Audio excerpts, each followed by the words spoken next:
जैसन कौमी महाज बहादुर चेयरमैन सैयद खैरपुरी के गुजारिश कंदुसि तो अॼु नवां खां मुखातिब थियुमि सैयद खैरपुरी। अॼु हैदराबाद में सच पुछो रोशू पंहिंजे नए रूप में वरी बि ज़िंदा थी आहे। ही वो इलाइक़ो आहे जेका कुझु क़दम अॻिते सिंध जो गादी जो हल्को ऐं किलो जेको हैदराबाद जो उते ॻाढ़ो ऐं अछो पटा पटियारो 1843 ते अंग्रेज़नि जे अॻ में आज़ाद सिंध जो झंडो फड़कंदो। 1843 ते उहो झंडो लथो। अॼु जी ताईं उन आज़ादी वारे झंडे खे फैलाइण लाइ असीं सभु जदोजहद अमल में आहियूं। ऐं जीअं सवेर दोस्त ॿुधायो त हरीसर साहिबु चयो त मुंहिंजी यकीनी तौर ते ख़्वाहिश आहे त इन किले ते असां वरी इहो झंडो जेको हाणे ॻाढ़ो कुआड़ी वारो जेको सिंधी क़ौम पंहिंजो बणाए चुको आहे उनखे ईअं सिंधू देश जे रूप में फड़काइण चाहियो आहे। हेतिरियूं इज़तूं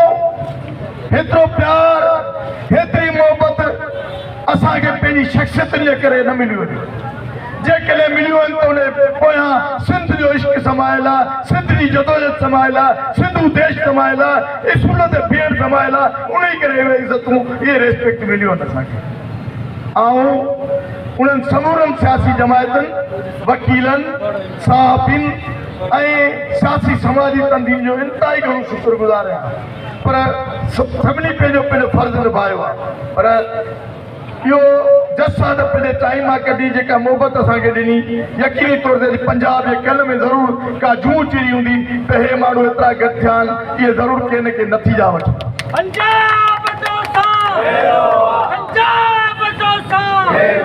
सच पुछो हे बात शुरू करण वक़्तु असां सां असांखे को हुआ ख़दशा के ॿिया बि उहे न थिया पर कुदरत वारे बि असांखे माना असांजी आज़माइशुनि ते भरपूर हिकिड़े क़िस्म जो ॾेखारियो त केतिरा लही सघो था। असांजो GMS काउंसिल मेंबर 28 तारीख़ 26 तारीख़ उनखे 26 जनवरी ते उनखे सॼी लैंग्वेज जो मटीरियल उन घर में विझी छॾियोसीं त सुभाणे 27 तारीख़ शाम जो असां ताईं पहुचाए इतफ़ाक़ थियो त उनजो बिरादर डेथ करे वियो। 11 बजे 27 तारीख़ उन तदबीन उहा 27 तारीख़ तदबीन करे फ़क़ति ख़ैराती मानी पंहिंजे उन्हनि गांधी खे खाराए वरी उहे सभु सामान खणी राति जो 1 बजे असां वटि सखर अची पहुचाई। वरी मोरे पहुतासीं त ख़ुशख़बरी मिली त अमीर बागी जो पुटड़ो जाओ आहे मिठाई खाधीसीं।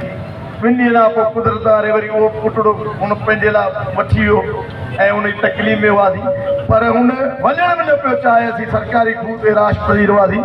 ज़ोरी चयोमांसि वञी असांजी नोह खे आथत रही ऐं पोइ ज़ोरी वियो वरी राति में ई मोटी आयो ऐं असांजे सफ़र में गॾी गॾु।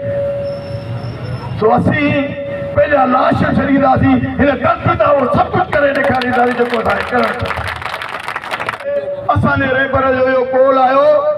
त ख़ौफ़ खे शिकल ॾियो हर शइ खे शिकल ॾींदा। ऐं असां हुननि खे चैलेंज रियासत जे चैलेंज खे चैलेंज सम्झी क़बूल करे 28 जनवरी खां लागी तो उन्हीं रोडनि ते ॻाढ़ा झंडा खणी उहो तुंहिंजो देश मुंहिंजो देश सिंधू देश नारो बुलंद करे अॼु हैदराबाद पहुता आहियूं। यकीनी तौर ते 23 तारीख़ सां जेको पहुचंदासीं कराची। सिंध जो बुनियादी मसइलो क़ौमी ग़ुलामी आहे। सिंध जो बुनियादी मसइलो सिंध जी आज़ादी खसण आहे। हे मसइला हरीसर साहिबु चवंदो हो त ग़ुलामी उहा घाह उहा हरामड़ी औरत आहे जेका हर रोज़ केतिरनि ई मसइलनि खे जनम ॾिए थी। उहे मसइला आहिनि ई कोन जेकॾहिं असीं ग़ुलामी मां छुटकारो वठी वञूं। पर पोइ बि असां ॾिठो त असां ते वार पियो थिए। सिंधी माण्हुनि जे जापे ते वार पियो थिए। मुंहिंजा भाउ हैदराबाद अलाए केतिरनि शयुनि खां मशहूरु आहे। हू आइस्क्रीम बि सुठियूं आहिनि। ऐं ॿिए हंधि बि ज़िक्र करे आयो आहियां। अली बाबा जी आइस्क्रीम हुजे या मेरा डेरी जी आइस्क्रीम हुजे ऐं इन खां अलावा उहे सभु खीर ते पालंदा।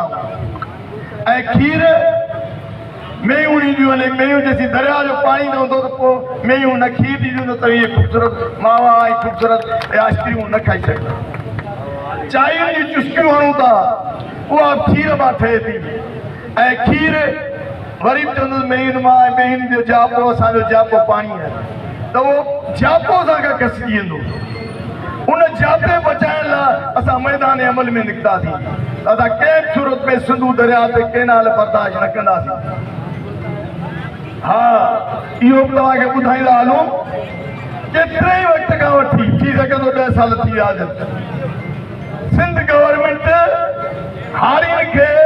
ज़मींदारनि खे हारे पई ज़मींदारी शर्त ते ज़मीनूं ॾींदी हुई मका ते ख़र्च में उन्हनि ते बंदिश पइजी वई आहे पर तव्हां अख़बारुनि टीवीनि चैनलनि ते ॿुधंदा हूंदा त ठठो ज़िलो सजावल ज़िलो बदीन ज़िलो अमरकोट ज़िलो खैरपुर ज़िले मां लखनि जे ते त लखनि एकड़नि में ज़मीन फ़ौज जे हवाले कई पई वञे अड़े उहो अंधो जेकॾहिं हारी खे ज़मीन लाइ खणित बंदिश आहे त फ़ौजी वांजा बाबा जा उन्हनि खे ज़मीनूं ॻाल्हियूं असां कंहिं सूरत में पंहिंजी ज़मीन ॿिए जे हवाले न कंदासीं असांजी ज़मीन असांजो हक़ आहे जिते ॿिए कंहिंखे जीअं ॿिए कंहिंखे ॾियणु न ॾींदासीं आदमशुमारियूं दुनिया जो कानून 2 साल खां पोइ थिए थी कहिड़ो ड्रामो करे 5 सालनि खां पोइ करे असांखे 53 सैकड़ो ॾेखारियो वियो आहे दाड़ी आबादकारी जी लोध ते शागिर्द तैलीम कराइण वञे त उनखे फोर्स तलाशूं वठनि फ्रेश थियनि खे तव्हां फोर्स ज़रिए मुडो करे क्लास में मोकिलींदा उहो छा तैलीम कराए सघंदा हिरासमेंट जो अजीब मंज़र असां सभिनि शयुनि खे साम्हूं रखंदे इहो तय कयो अहिड़ी जदोजहद कजे जेका मुसलसल हुजे अहिड़ी जदोजहद कजे जेका अणथक हुजे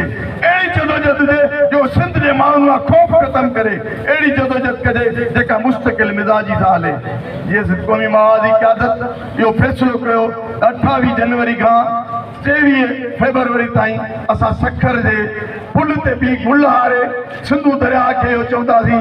ऐं असांजा पालणहार छाकाणि पाणी खां सवाइ जापो न आहे असांजो पालणहार ई आहे ऐं असांजा पालणहार तोखे सुकण न ॾींदासीं इहो अज़म खणी असीं निकितासीं अॼु 15 ॾींहं तव्हां वटि हैदराबाद पहुतासीं सच पुछो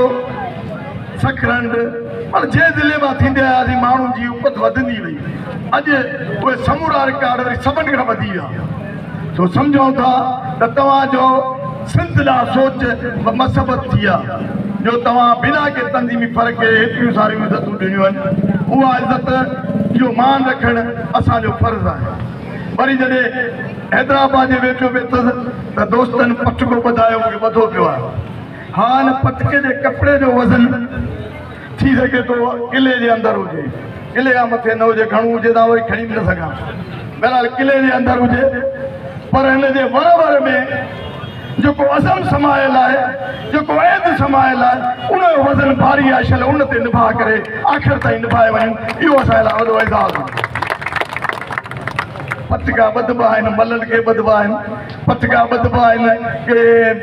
अलाए कहिड़नि खे ॿधी छॾींदा आहिनि पर काश को सम्झे त हिन पटके जो वज़न जेको हुननि जे मुहबतनि हुननि जे प्यार उहो सिंध सां संभालियल आहे उन सां निभाइण जो जेको निभाइण जी ख़वाहिश तहत असांखे पटको ॿधायो आहे छल हिन वर जो असीं भरम रखी सघूं ऐं आख़िर ताईं निभाए सघूं सो इहो वचन था कयूं त अहिड़े क़िस्म जी गुस्ताखियां बहितर आहे असीं पाण खे छूट करे छॾियूं ऐं छल जे करे गदारी को लेबल लॻे ऐं निभाईंदे हिन सफ़र ते हलंदा रहूं साथी गॾु कंदा हलूं आख़िर में रुगो इहो तव्हांजे तसलसल सां ऐं सिंध जा माण्हू जेके हिते बीठा आहिनि उन्हनि खे अपील कंदुसि 23 फेबरवरी ते लखनि जे तइदाद में तव्हां कराची में गॾु थियो बिना तंज़ीमी फ़र्क़ जे अॼु खां वठी ऐं चवंदो अचां त चांहियुनि जा तोपत कुझु घटायो उहे पैसा खीसे में गॾु करियो पंहिंजे भाड़े सां कराची पहुतो सिंध ख़ातिर तव्हां सिंध ख़ातिर कमु शइ ते गॾु थिया असेंबली में अची उन्हनि खे ऐलान करिणो पियो त असीं कालाबाग डैम नथा ठाहियूं हिन वक़्तु बि जेकॾहिं लखनि जे तइदाद में तव्हां कराची में गॾु थिया अहिड़ा ई ऐलान उहो कंदा त असीं कुझु नथा ठाहियूं छाकाणि तव्हांजी ॿधी हुननि खे झुकाईंदी अवां बदी न कंदा ऐलान कंदा अवां बदी कई अवां जदोजहद कई अवां अज़म वरतो त हो झुकण शुरू थी वेंदा तारीख़ हमेशह सच जी साथ ॾिनो आहे सच हमेशह फतेह माणी आहे इहो सच आहे त सिंधू देश हक़ीक़त आहे उहो असीं ज़रूरु माणींदासीं ऐं असीं दरिया ते को बद बधण न ॾींदासीं असीं सिंध जूं ज़मीनूं कंहिं तारीख़ ॾियण न ॾींदासीं इन अज़म सां कंहिं बि तारीख़ न ॾियण ॾींदासीं उहे असांजूं मिल्कियतूं असांजूं रहंदियूं अचो त इन अज़म सां 23 फेबरवरी ते कराची में गॾु थियूं आख़िर में आउं कुझु नारा हणंदुसि तुंहिंजो